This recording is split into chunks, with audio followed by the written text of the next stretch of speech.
सकाळी सकाळी दुकानमध्ये आलं म्हणलं चला एखादी व्हिडिओ काढू दुकानासोबत, पण तिच्या याला चला चमकायला लागलो मी. चला म्हणलं एखादी ब्लॉगसाठी व्हिडिओ काढू, पण काहीच काय सांग चमकायला सुटलो मी. त्यातच हे दोन नमुने आपल्या दुकानावर आले. काय करत होते त्यांनाच माहिती, काही घ्यायना बीन काही बोला नाही बी, नुसत्या मस्ती करत होते. संध्याकाळी मग काय दुकानमधल्या छोट्या मोठ्या गोष्टी संपल्या होत्या, ते आणून घेतले. माल घेऊन आल्यावर सहज दुकानामध्ये सेल्फी उघडली आणि मला दाखवली. मी हे काय केलं मला कळलंच नाही. आपण माल घेऊनच आलो होतो, म्हणलं चला जो तो माल ज्याच्या त्याच्या जागेवर लावून द्यावा.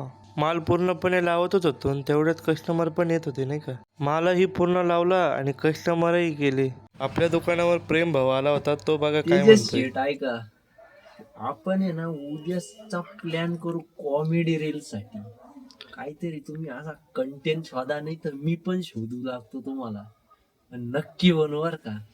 100% प्रेम भाऊला मोक्कार व्हिडिओ बनवायचे, पण भाऊकडे कंटेंटच नाही. तेवढ्यातच मळ्याचे जाणीमानी कार्यकर्ते म्हणजे साई ताजने यांची उपस्थिती लागली. त्याला म्हणला भाऊ आजचा ब्लॉग तुझ्या उपस्थितीत संपतोय. तर मित्रांनो, मी काल तुम्हाला बोललो होतो की आद्यांची रिॲक्शन दाखवेल, पण भाऊने काही रिॲक्शन दिलीच नाही.